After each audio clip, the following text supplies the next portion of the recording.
ফিলিস্তিন ঢাকা শহরে আগুন লাগে, আর আগুন লাগার সময় মানুষগুলো হাতছানি দিয়ে কয় বাঁচাও বাঁচাও, আগুন সহ্য করতে পারি না। আর এই মানুষগুলোর জবান দিয়ে আগুনগুলো ঢুকতেছে, চেহারাটা পুরো জ্বলসে যাচ্ছে। আমার মায়ার নবী কয়, ও জিবরিল আমিন, এরা আবার কারা? জিবরিল আমিন কয়, এরা হলো আপনার উম্মতের ঘুষখোরেরা। যেই জবান দিয়ে আপনার উম্মত ঘুষ খেয়েছে, এই জবান দিয়ে এরা জাহান্নামের মধ্যে আগুন খাইতেই থাকবে, আগুন খাইতেই থাকবে। আমার মায়ার নবী তাকায়া দেখেন, এক শ্রেণীর মানুষ জাহান্নামে তাদের জিহ্বাগুলো কাটা হচ্ছে, ঠোঁটগুলো কেটে ফেলা হচ্ছে আগুনের কেচি দিয়া। আমার মায়ার নবী কয়, জিবরিল আমিনে কেমন ভয়ঙ্কর আযাব! কাদের ঠোঁটগুলো কাটা হচ্ছে, কাদের জিহ্বাগুলো কাটা হয়। জিবরিল আমিন কয়, নবী গো, এরা হলো তারা যারা জমিনের বুকে মানুষের সৎ পথের কথা বলতো, মানুষের ভালো কাজের আদেশ দিত। তারা হাজিরিন, আপনারা জানেন রজব মাস শুরু হয়েছে। এই রজব মাস ইসলামের ইতিহাসে একটি গুরুত্বপূর্ণ মাস। আল্লাহ পাক রব্বুল আলামিন যুগে যুগে নবী রাসূল প্রেরণ করেছেন উম্মতের হেদায়েতের জন্য, উম্মতকে পথ প্রদর্শন করার জন্য। আর প্রত্যেকটা নবীকে আল্লাহ পাক শক্তিশালী করেছেন কিছু মুআজিজা বা দলিল দ্বারা। আর না হলে তো মানুষে বিশ্বাস করবে না যে সে নবী। এজন্য প্রত্যেকটা নবীকে আল্লাহ পাক রব্বুল আলামিন কিছু মুআজিজা দিয়েছেন, যেই মুআজিজা দেখে উম্মত তাকে নবী মানতে সুবিধা হয়েছে, নবী বলে স্বীকার করতে সহজ হয়েছে। প্রত্যেকটা নবীকেই আল্লাহ পাক রব্বুল আলামিন কিছু না কিছু মুআজিজা দিয়েছিলেন। প্রত্যেক নবীর মুআজিজা নিয়ে আমরা আলোচনা করব না। আল্লাহ পাক যত নবীকে যত মুআজিজা দিয়েছেন, আমাদের নবীকে সবচেয়ে বেশি মুআজিজা দিয়েছেন। মুআজিজা মানে, আমরা এটা আরবি শব্দ, আমরা যদি বুঝতে চাই সহজে বাংলায়, কিছু অলৌকিক ঘটনা।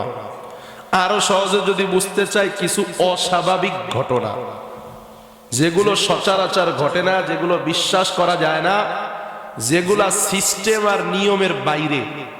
এমন কিছু ঘটে যাওয়া যেটা ঘটার না, যেটা ঘটা কখনো সম্ভব না।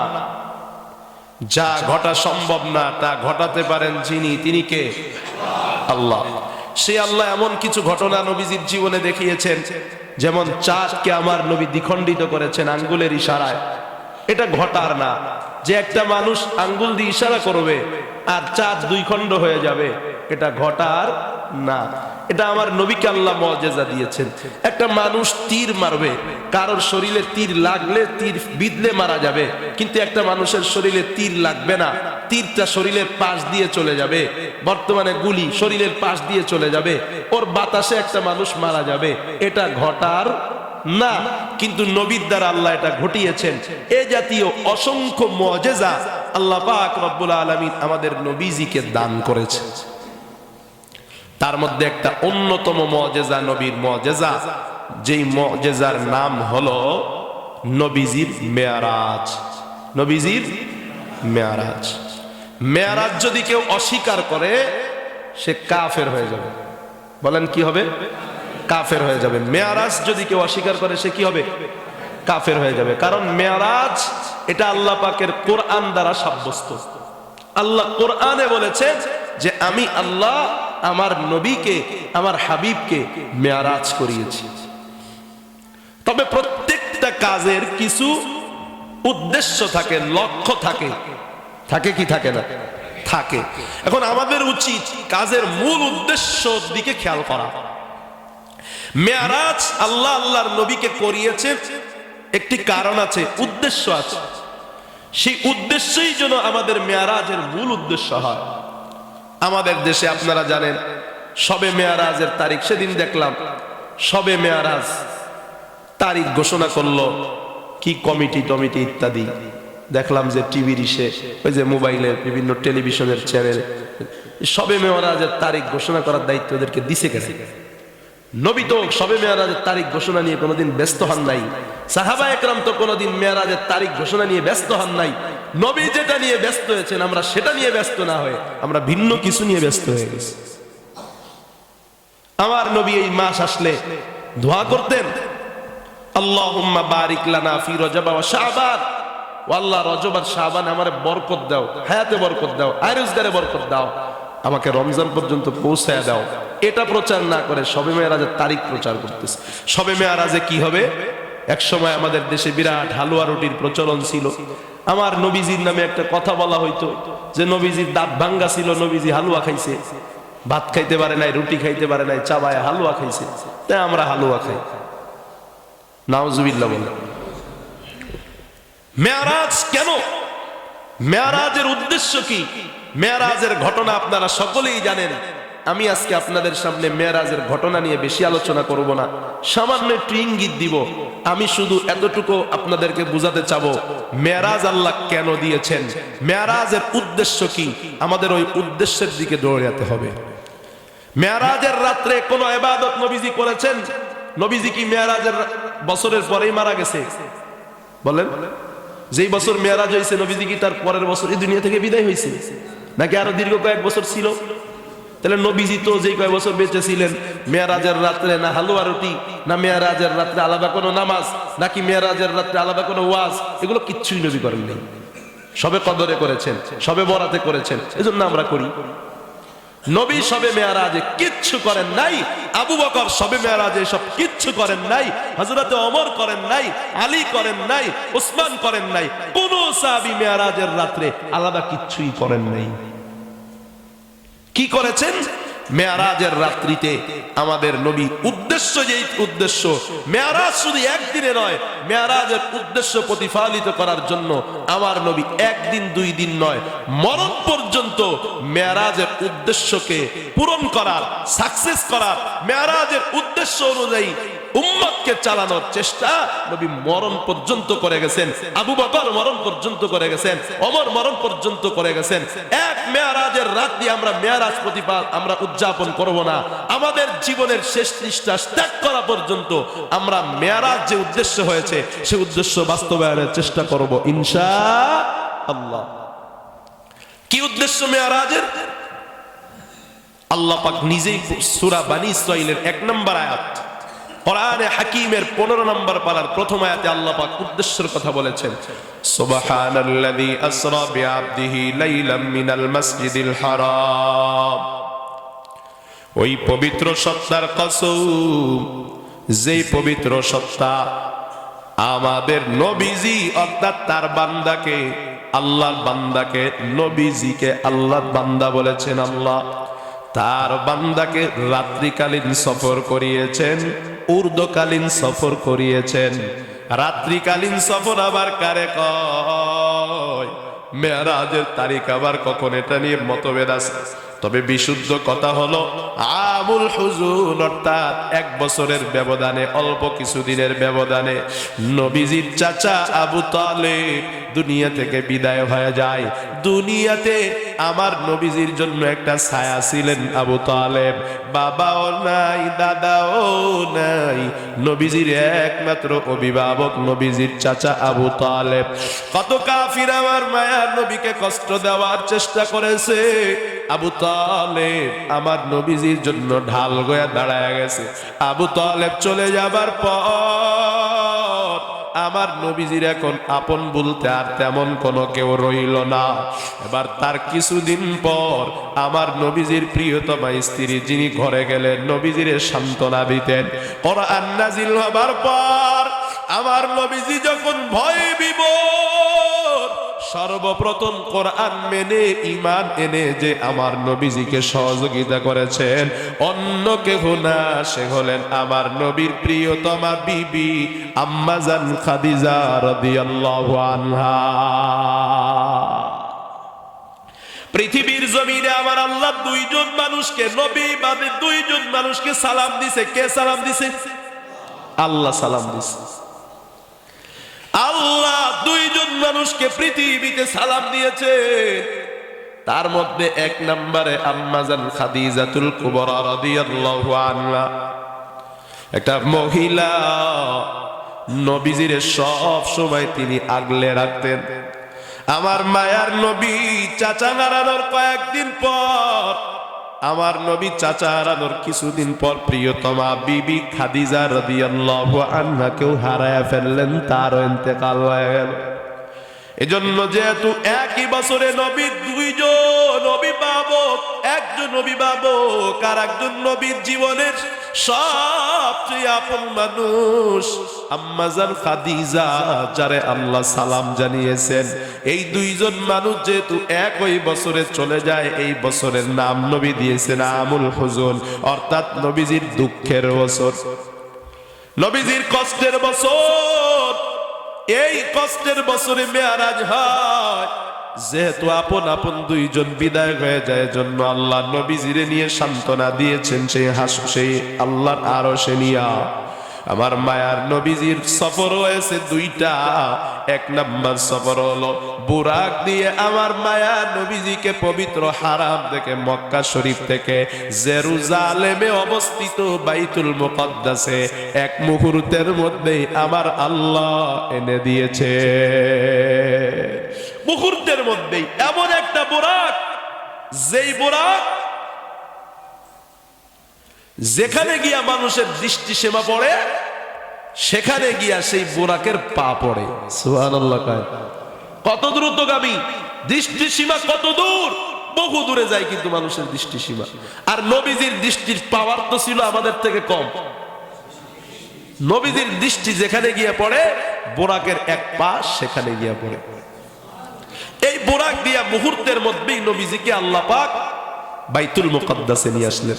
সেখানে অনেক ঘটনা ঘটেছে, আমি এত ঘটনা বলতে যাব না, আমি শুধু টার্গেট নিয়ে আগাবো। বলেছি না উদ্দেশ্য, এই উদ্দেশ্য বলবো। সেখান থেকে আমার আল্লাহ একটা সিঁড়ির মাধ্যমে উপরে উঠিয়েছেন। সেখান থেকে আবার জিবরিল আমিনের ডানাতে করে মায়ার নবী আকাশে উঠেছে। আসমানতে প্রথম আসমান পর্যন্ত সিঁড়ি দিয়ে উঠছে। প্রথম আসমানের পর থেকে জিবরিল আমিনের ডানা দিয়ে নবীজি উঠেছেন। এরে নবীর উম্মতের দল, আল্লাহ বলেন এই যে আমি আল্লাহ ভ্রমণ করিয়েছি। বিস্তারিত ঘটনা আমরা অনেকেই জানি, আমাদের জানা ঘটনা বলবো না। আল্লাহ বলেন এই যে ভ্রমণটা আমি আল্লাহ করিয়েছি, কেন করিয়েছি জানো? আল্লাহ কয় লিনুরিয়াহু মিন আয়াতিনা, আমি আল্লাহর কিছু নিদর্শন দেখানোর জন্য ভ্রমণ করিয়েছি। এই লিনুরিয়াহু মিন আয়াতিনা সূরা বনী ইসরাঈল 15 নম্বর পারার প্রথম পৃষ্ঠা, সূরা বনী ইসরাঈলের প্রথম আয়াতের এই অংশ শুধু লিনুরিয়াহু মিন আয়াতিনা। এই পুরো কাণ্ডটা আল্লাহ ঘটিয়েছেন শুধু একটাই উদ্দেশ্য। উদ্দেশ্যটা আল্লাহ বলেন আমি আল্লাহ আমার কিছু নিদর্শন দেখানোর জন্য আমার নবীজিরে এই ভ্রমণটা করিয়েছি। আল্লাহর কারণটা আমরা ভুলে গেছি। আল্লাহ কি কারণে নবীজির মেরাজ করিয়েছে? আমার মায়ার নবীরে কিছু নিদর্শন দেখিয়েছেন। ওই নিদর্শনাবলী আমার আপনার মায়ার নবী আবার জমিনে আসার পর আমার আপনার মায়ার নবী সবই বলেছেন।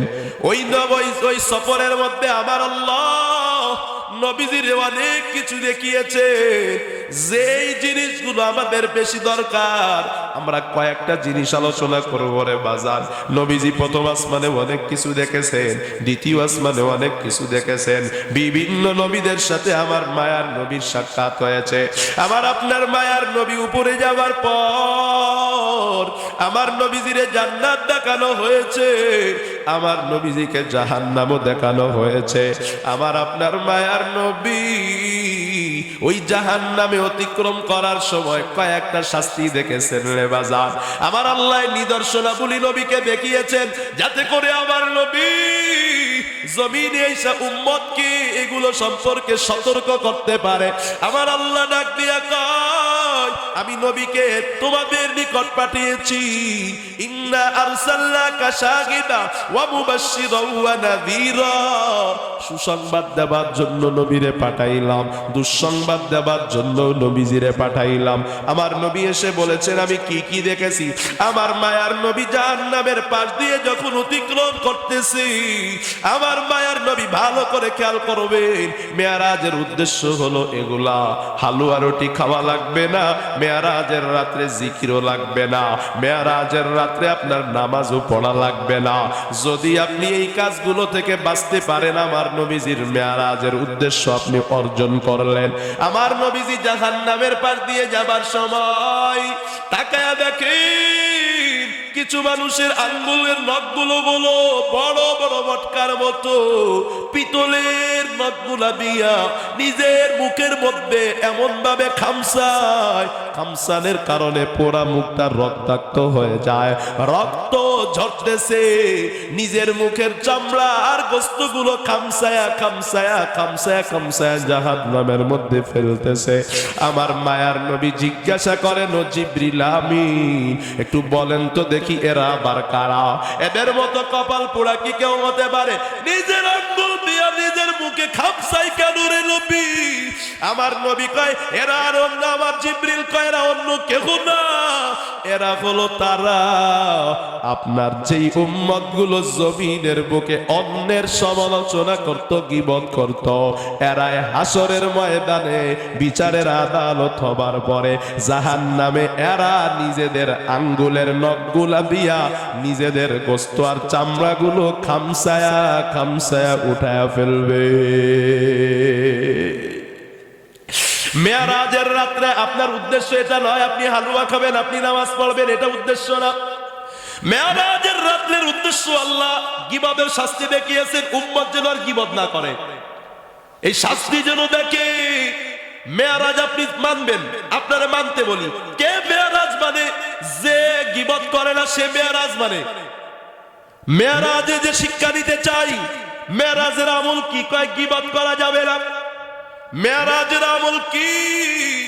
মায়ার নবী জাহান্নামের কিনারা দিয়ে যায়, আমার মায়ার নবী তাকাইয়া দেখে এক শ্রেণীর মানুষ জাহান্নামের আগুনের নদী, এই নদীর মধ্যে আছে, তাদের পেটটা হলো বিরাট বড় মটকার নেয়, তাদের পেটটা ফুলে গেছে, পেটটা এত বড়, এমন পেট আমার মায়ার নবী কয় আমি পৃথিবীতে এত বড় পেট কারো দেখি নাই। আমার মায়ার নবী বলেন কিন্তু পেটের ভিতরে কি আছে তা দেখা যাচ্ছে। মায়ার নবী কয় মেয়ারাজ থেকে আইসা আমি তাকে দেখি ওই পেটগুলোর মধ্যে বড় বড় সাপ, ওই সাপগুলো সেখানে কিলবিল কিলবিল কিলবিল করতেছে, তার পেটের মধ্যে সাপগুলো এমন ভাবে আঘাত করতেছে, সবল মারতেছে, লাফায়া উঠতেছে, শরীরে কম্পন সৃষ্টি হয়ে যাচ্ছে, মির্গি রোগের মতো ওই মানুষগুলো কেমন জানি খিটমিট করতেছে। মায়ার নবী বলেন জিবরিল আমিন, এত বড় পেটওয়ালা আবার আমি নবী পেটের মধ্যে সাপগুলো দেখতে পাচ্ছি, এরা আবার কারা? আমার মায়ার নবীকে জিবরিল আমিন কয় নবী এরা হলো আপনার উম্মতের সুদখোর, যারা জমিনে সুদ খেয়েছে জাহান্নামের আগুনের নদীর মধ্যে, তাদের পেটের মধ্যে বড় বড় সাপ থাকবে, পেটটা অনেক বড় হয়ে যাবে। এরা যতদিন আল্লাহ পাক চাইবে ততদিন পর্যন্ত জাহান্নামে তারা এই শাস্তি ভোগ করতেই থাকবে। এরা বাবা পেটের মধ্যে যদি কৃমি হয়, মাঝে মাঝে হয় না, এই কৃমি যদি পেটের মধ্যে কামড়া কামড়ি করে মানুষ সহ্য করতে পারে না। ছোট একটা বাচ্চা মায়ের পেটে, এই ছোট বাচ্চাটা একটু নাড়াচাড়া দেয়, দুঃখিনী মা সেই কষ্ট সহ্য করতে পারে না, খানাও ভালো লাগে না, ঘুমও কিন্তু বাজান ভালো লাগে না। পেটের ওই বাচ্চাটা কিন্তু বিষাক্ত না, পেটের ওই বাচ্চাটা কিন্তু দাঁত দিয়া কামড় দেয় না, ওই সাপগুলো পেটের মধ্যে বাজান কামড়াইতে থাকবে। মেরাজ কারা মানে আল্লাহর উদ্দেশ্য ছিল এগুলো দেখানো, যেই বান্দা মেরাজের কথা শোনার পর সুতটা ছেড়ে দিতে পারে ওই বান্দাই কেবল মেরাজকে মানে, ঠিক না? মেরাজকে মানে আল্লাহ বলেছেন কিছু নিদর্শন দেখানোর জন্য নবীরে পাঠাইলাম। মেরাজ সেই মানে যে সুরটা বাজান ছেড়ে দিতে পারে। আমার নবীজি এবার তাকায় দেখেন জাহান্নাম, রক্তের একটা জাহান্নাম। বলেন কিসের? রক্তের জাহান্নাম। আরে বাজার, রক্তের মধ্যে যদি আপনাকে ছেড়ে দেওয়া হয় আপনার কেমন লাগবে? এক ফোঁটা রক্তেই তো আপনি দেখতে পারেন না। আর যদি রক্তের একটা নদী হয়, আবার যদি ধোঁয়াগুলো ধাউ ধাউ করে জ্বলে, ওই রক্তটা বাজান ঠান্ডা হবে না, ওই রক্তটা হবে আগুনের। আমার নবী তাকাইয়া দেখে কোমর পর্যন্ত রক্তে ভরা। এক শ্রেণীর মানুষ আছে, এই শ্রেণীর মানুষগুলার রক্তের মধ্যে গাবডুবু খাইতেছে, রক্তের মধ্যে গাবডুবু খাইতেছে। আর এই মানুষগুলার জবান যে আছে, জবান, এই জবানগুলা দিয়ে আগুন ঢুকতেছে। আগুন আর আগুন ঢুকে, আগুন যখন আসে ঠোঁটগুলো তখন ছিন্ন বিচ্ছিন্ন হয়ে যায়, পুড়ে যায়, কইলা যায়। ওই বান্দা তখন কেমন জানি বাঁচতে চায়। আপনারা দেখছেন ঢাকা শহরে আগুন লাগে, আর আগুন লাগার সময় মানুষগুলো হাতছানি দিয়ে কয় বাঁচাও বাঁচাও, আগুন সহ্য করতে পারি না। আর এই মানুষগুলোর জবান দিয়ে আগুনগুলো ঢুকতেছে, চেহারাটা পুরো জ্বলসে যাচ্ছে। আমার মায়ার নবী কয়, ও জিবরিল আমিন, এরা আবার কারা? জিবরিল আমিন কয়, এরা হলো আপনার উম্মতের ঘুষখোরেরা। যেই জবান দিয়ে আপনার উম্মত ঘুষ খেয়েছে, এই জবান দিয়ে এরা জাহান্নামের মধ্যে আগুন খাইতেই থাকবে, আগুন খাইতেই থাকবে। আমার মায়ার নবী তাকায়া দেখেন এক শ্রেণীর মানুষ জাহান্নামে তাদের জিহ্বাগুলো কাটা হচ্ছে, ঠোঁটগুলো কেটে ফেলা হচ্ছে আগুনের কেচি দিয়া। আমার মায়ার নবী কয়, জিবরিল আমিনে কেমন ভয়ঙ্কর আযাব! কাদের ঠোঁটগুলো কাটা হচ্ছে, কাদের জিহ্বাগুলো কাটা হয়। জিবরিল আমিন কয়, নবী গো, এরা হলো তারা যারা জমিনের বুকে মানুষরে সৎ পথের কথা বলতো, মানুষরে ভালো কাজের আদেশ দিত, মানুষরে নসিহত করত, মানুষরে ওয়াজ করত, কিন্তু এরা নিজেরা আমল করত না। এই কারণেই আল্লাহ পাক জাহান্নামের মধ্যে আগুনের কেচি দিয়া তাদের জবানটা কাটতেছে, আগুনের কেচি দিয়া তাদের ঠোঁটগুলো কেটে দেওয়া হয়। আর এই মানুষগুলো জমিনের বুকে মিথ্যা বলতো। আমার আল্লাহর নবীর আমার আল্লাহর নবীরে ডাক দিয়ে জিবরিল আমিন কয়, যারা মিথ্যা কথা বলতো হাসরের ময়দানে জাহান্নামের মধ্যে এদের জিহ্বাটা আগুনের কেচি দিয়া কাটা হবে এভাবে। আবার নবী তাকায় দেখেন জিহ্বাটা আবার ভালো হয়ে যাচ্ছে, আবার কাটা হচ্ছে।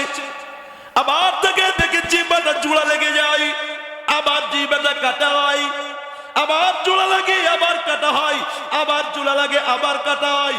যতবার কাটতেছি ততবার আমার জিহ্বাটা স্বাভাবিক হয়ে যাচ্ছে। আমার নবী কয়, জিবরিল আমিন বারবার বারবার বারবার এই কাজ কেন করা হচ্ছে? জিবরিল আমিন কয়, নবী রে, এরা মিথ্যা কথা বলতো, এজন্য এদের জবানটা জিহ্বাটা এভাবে কেচি দিয়ে কাটা হচ্ছে। আমার মায়ার নবী তাকায়া দেখেন জাহান্নামের মধ্যে এক শ্রেণীর মানুষ আছে, এরা নবীর উম্মতের দল। মেরাজ কারা মানে, মেরাজ কারা পালন করে, মেরাজ কারা বুঝছে যারা মিথ্যা কথা ছেড়ে দেয়। মেরাজ কারা বুঝছে? আল্লাহ কয়, লিনুরিয়াহু মিন আয়াতিনা, আমি আল্লাহ নবীজিকে মেরাজ করাইলাম, উদ্দেশ্য হলো কিছু নিদর্শন দেখাবো। নিদর্শন কেন দেখাবেন? লিয়াকুনা লিল আলামিনা নাদিরা, জগৎবাসী যেন হেদায়েত পেয়ে যায়, জগৎবাসী যেন নাফরমানি থেকে বেঁচে যায়। আমার নবী তাকায় দেখেন ওই জাহান্নামের মধ্যে কিছু মানুষ এমন আছে যেই মানুষগুলোর মাথার পেছনে একটা বড় ফেরেশতা বিশাল আকৃতির একটা পাথর নিয়ে দাঁড়ায় আছে, আর কাঁধ পর্যন্ত আগুন আর আগুন, আগুনের নদী। ফেরেশতা একটা দাঁড়ায় আছে মাথার পেছনে। হঠাৎ করে নবী তাকাইয়া দেখেন ওই ফেরেশতাটা বিশাল আকৃতির একটা পাথর, এই পাথরটা ওই বান্দার মাথায় মেরে দিচ্ছে। আর আল্লাহর বান্দার মাথাটা ছিটকে চতুর্দিকে চলে গেল। আর ফুটবলের মতো, নবী কয় ফুটবলে বলের মতো, গোল বলের মতো ওই পাথরটা কিন্তু ভাঙ্গে নাই। বলের মতো পাথরটা কেমন গড়াইতে গড়াইতে গড়াইতে গড়াইতে কিছু দূর চলে যায়। আবার মায়ার নবী তাকায় দেখেন ওই ফেরেশতাটা আবার ওই গড়ানো বলটা খুঁটে নিয়ে আসে। আপনারা দেখবেন বাচ্চারা বল খেলে, বলটা যখন দূরে গড়ায়া গড়ায়া চলে যায়, বাচ্চারা দৌড়ায়া দৌড়ায়া বলটা নিয়ে আসে। আমার নবী কয় এইভাবে তাকায় দেখি ফেরেশতাটা ওই পাথরটা, গোল পাথরটাকে আবার খুঁটে নিয়ে আসে, আবার পাথরের পিছনে ছুটে নিয়ে আসে। যত সময় পাথর খুঁটতে যায় এত সময়ের মধ্যে তাকায় দেখি ওই মানুষটার মাথাটা কেমন জানি আবার আগের মতো হয়ে যায়। আবার ফেরেশতাটা আবার মাথার মধ্যে বলটা মেরে দেয়, পাথরটা মেরে দেয়, আবার পুরা মাথাটা ছিন্ন বিচ্ছিন্ন হয়ে যায়। গিলুগুলো একদিকে ছুটে চলে যায়, চক্ষুটা একদিকে ছুটে চলে যায়, পুরা মাথাটা আলাদা আলাদা খন্ড বিখন্ড হয়ে জাহান্নামে পুড়ে যায়। আমার মায়ার নবী কয় জিবরিল আমিন রে, এমন শাস্তি কেন তারে দেওয়া হয়? আমার মায়ার নবী কয়, জিবরিল আমিন কয় নবী এরা হলো তারা, এদের দুইটা খারাপ কাজ ছিল, বদামল ছিল। এক নম্বরে এরা কোরআন পড়তো কিন্তু কোরআন অনুযায়ী চলতো না। আর দুই নম্বরে জমিনের মধ্যে এরা ঠিক মতো নামাজ আদায় করতো না।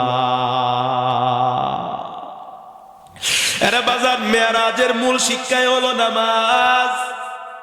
এই মেরাজে আল্লাহ নামাজ হাদিয়া দিয়েছে। পরে বাজার সবে মেরাজের রাত্র আইসা মসজিদে সারা রাত নামাজ পড়লেন, কিন্তু ফরজ নামাজ পড়লেন না রে বাজার। এই যে জাহান্নামের এই শাস্তিটা নফল নামাজ না পড়ার কারণে না। আমার নবী কয় যারা ফরজ নামাজের সময় ঘুমায়া থাকে, ফরজ নামাজটা পড়ে না, আমার আল্লাহ জিবরিল আমিন কয় এদের মাথাটা এইভাবে চূর্ণ বিচূর্ণ করাই হবে, করাই হবে, করাই হবে। আরে বাজান, সবে মেরাজের শিক্ষা যদি নিতে চান, মেরাজের মাস রজব মাসের শিক্ষা যদি নিতে চান, সাবধান, এই নামাজ ছাড়া যাবে না। নামাজ যদি ছাড়ি জাহান্নামের মধ্যে আমার মাথাটা ছিটকানো হবে, বারবার বারবার পাথর মারা হবে। এরে বাজার, দুনিয়াতে তো একবার আমার মাথাটা ছিটকে গেলে আমি আর বাঁচি না। ওই যে গত এক সপ্তাহ আগে এই যে দলেশ্বরী টোল প্লাজায় কেমন একটা মর্মান্তিক দুর্ঘটনা ঘটে গেল। ওই বাইকার ভাই কেমন জানি বেঁচে গেল, আর মিডিয়ার সামনে এসে কান্না করে আর কয় আমি তাকায় দেখি আমার ছোট বাচ্চার মাথাটা নাই। চক্ষুগুলা উপড়ে গেল রে বাজার। ওই দুনিয়াতে তুই একবার মাথাটা ভেঙে গেলে মানুষ মারা যায়, জাহান্নামে আর মারা যাবে না। এরে নবীর উম্মতের দল, এই মেরাজের ঘটনা আল্লাহ পাক কেন ঘটাইলেন এগুলো দেখাবেন, এজন্য ঘটাইলেন। আমার মায়ার নবী আরো কিছু শাস্তি ওই জাহান্নামের মাঝে দেখলেন। আমার মায়ার নবীকে একের পর এক, একের পর এক, একের পর এক শাস্তিগুলো দেখানো হয়। আরে বাজান, সবগুলো আজকে বলা সম্ভব না, কয়েকটা বললাম। এক নম্বরে নবী যারা গীবত করে তাদেরকে দেখেছেন আঙ্গুল দিয়া খামসায়া খামসায়া নিজের চেহারার গোস্তগুলো ফালাই দিয়েছে। আল্লাহ যেন আমাদেরকে গীবত থেকে বাঁচায়া দেন, মোহাব্বতে বলেন না আমিন। দুই নম্বরে আমরা কি শুনলাম, মায়ার নবী দেখেছেন সুদখোর, এদের পেটের মধ্যে সাপ, এদের পেটটা বিশাল আকৃতি। মেরাজের উদ্দেশ্য হলো নবীজি গিয়া সুদখোরদের এই বদ, এই খারাপ অবস্থা দেখবে, উম্মতকে সতর্ক করবে, উম্মত সুদ থেকে বাঁচবে। আল্লাহ যেন আমাদের প্রত্যেককে ভয়ঙ্কর মারাত্মক এই সুদ থেকে বাঁচার তৌফিক দারে, মোহাব্বতে বলেন আমিন। তিন নম্বরে আমরা জানতে পারলাম আমার নবী মেরাজে গিয়া দেখেছেন এক শ্রেণীর মানুষ আগুন খাইতেছে। এরা আবার কারা রে? এরা হলো যারা জমিনের বুকে ঘুষ খায় এরা। আল্লাহ পাক আমাদেরকে ঘুষ থেকে বাঁচার জন্য তৌফিক দান করেন, জোরে পড়েন না আমিন। আর এক শ্রেণীর মানুষকে আমার মায়ার নবী দেখলেন, এদের মাথাগুলো ফেরেশতা একটা বিশাল আকৃতির পাথর দিয়ে চূর্ণ বিচূর্ণ করে দেয়। আবার পাথরটা ফেরেশতা খুঁটে আনতে আনতে, তালাশ করে আনতে আনতে ওই বান্দার মাথাটা আবার জোড়া লেগে যায়, ভালো হয়ে যায়। ফেরেশতা আবার পাথর মারে, আবার মাথাটা ছিটকে যদুর দিকে চলে যায়। মায়ার নবী জিজ্ঞাসা করে, এরা আবার কারা রে? আমার নবী বলেন, এরা হলো তারা যারা জমিনে ফরজ নামাজ পড়তো না আর কোরআন অনুযায়ী আমল করতো না। আল্লাহ পাক যেন আমাদেরকে 5 বেলার নামাজ আর কোরআন অনুযায়ী আমল করার তৌফিক দান করে, মুহাব্বতে বলেন আমিন। আমার মায়ার নবী আর এক শ্রেণীর মানুষদেরকে দেখলেন, তাদের ঠোঁটগুলো কাটা হচ্ছে, আগুনের কেচি দিয়া কাটা হয়। এরা কারা রে? জিবরিল আমিন কয়, এরা হলো তারা যারা জমিনে সৎ কাজের আদেশ দিত, অপরকে ভালো কথা বলতো, নিজে আমল করতো না। আল্লাহ যেন আমরা যা বলি সেই কথাগুলোর উপর আমাদেরকে আমলের তৌফিক দান করে, বলেন না আমিন। আমার নবী তাকে দেখলেন, এক শ্রেণীর মানুষদের জিহ্বাগুলো কাটা, আবার জিহ্বাটা জোড়া লেগে যায়, আবার জিহ্বাটা কেটে ফেলা হয়। নবী কয়, জিবরিল রে, কারা রে, কারা রে? মায়ার নবী কয়, যারা জমিনে মিথ্যা বলতো এরা। আগুনের কেচি দিয়া বারবার জিহ্বাটা কাটা হয়, আবার জিহ্বাটা জোড়া লেগে যায়, আবার জিহ্বাটা কাটা হয়। নবীজি কয়, কারা রে? জিবরিল আমিন কয়, মিথ্যা বলতো তারা রে। আল্লাহ যেন আমাদেরকে মিথ্যা বলা থেকে হেফাজত করে, মুহাব্বতে বলেন না আমিন। আরে বাবা, আমার মায়ার নবীজি আরো দেখলেন, এক শ্রেণীর মানুষ এমন একটা জাহান্নামের মটকার মধ্যে আছে। ওই জাহান্নামের ভেতরে জায়গা অনেক বেশি। জাহান্নামের মধ্যে আলাদা একটা কলসির মতো, মটকার মতো স্পেশাল আলাদা ভাবে এখানে শাস্তি দেওয়া হয়। পুরা জাহান্নামের আগুন তো আছেই, আপনারা জানেন। আগুনের মধ্যে মাঝে মাঝে চুলার মধ্যে আলাদা কিছু স্পেশাল ভাবে মাঝে মাঝে পোড়ানো হয়, ওটার হিট যেন আরো বেশি হয়। আমার নবী দেখেন একটা মটকা, ওই মটকার মুখের মধ্যে জায়গা কম, ভিতরে জায়গা অনেক বেশি। আমার নবী তাকায় দেখেন, ওই মটকার থেকে মানুষের গলিত চর্বিগুলো বেয়ে বেয়ে পড়তেছে। আর ওই মটকার মধ্যে এক শ্রেণীর মানুষ চিল্লা চিল্লি করতেছে, চিল্লা চিল্লি করতেছে। আমার মায়ার নবীর এই চিল্লা চিল্লি শুই না দিলটা কেঁপে উঠছে। মায়ার নবী কয়, ও জিবরিল, বলো তো দেখি এই মটকার মধ্যে জাহান্নামে কারা এমন চিল্লা চিল্লি করতেছে? আমার নবীজিরে জিবরিল আমিন বলেন, এরা হলো তারা জমিনে যেই পুরুষগুলো জিনা করত আর যেই নারীগুলো জিনা করত, ব্যভিচার করত, এমন নারী পুরুষকে আমার মাওলা এই মটকার মধ্যে ঢুকিয়েছেন। ওই জাহান্নামের মধ্যে সবচেয়ে বেশি চিৎকারের আওয়াজ তারাই করবে, জমিনের বুকে যারা জিনা করত তারা করবে। মেয়ারাজ কারা মানে রে বাজার? যারা জিনা থেকে বাঁচবে এরাই মানে। মেয়ারাজের রাত্রে আপনার হালুয়া রুটি বানানো লাগবে না, মেয়ারাজের রাত্রে আপনার মসজিদে আইসা আলাদা কোনো আমল করা লাগবে না। মেয়ারাজের আমল গুলো আপনি আর জিনা করবেন না, ব্যভিচার করবেন না, বেগানা নারীর সাথে কথা বলা যাবে না, আলাপ করা যাবে না, বেগানা নারীর সাথে ঘোরা যাবে না। মেয়েরাজ তারাই মানে যারা বেগানা নারী থেকে দূরে থাকে। যেই যেই নিদর্শনাবলীর কথা আজকে আলোচনা হইল, আল্লাহ বলেছেন, আমি আল্লাহ নবীজিকে কিছু নিদর্শন দেখানোর জন্য লিনুরিয়াহু মিন আয়াতিনা আমি মেরাজে ডেকেছি। আজকে যেই শাস্তিগুলোর কথা মেরাজের রাত্রে নবীজির আল্লাহ দেখিয়েছেন, আমরা জানলাম। আল্লাহ যেন আমাদেরকে এই প্রত্যেকটা শাস্তি থেকে বাঁচার তৌফিক দান করেন। একটু মুহাব্বতে আওয়াজ করে বলেন না আল্লাহুম্মা আমিন। ওয়া আখিরু দাওয়ানা আনিল হামদুলিল্লাহি রাব্বিল আলামিন। যারা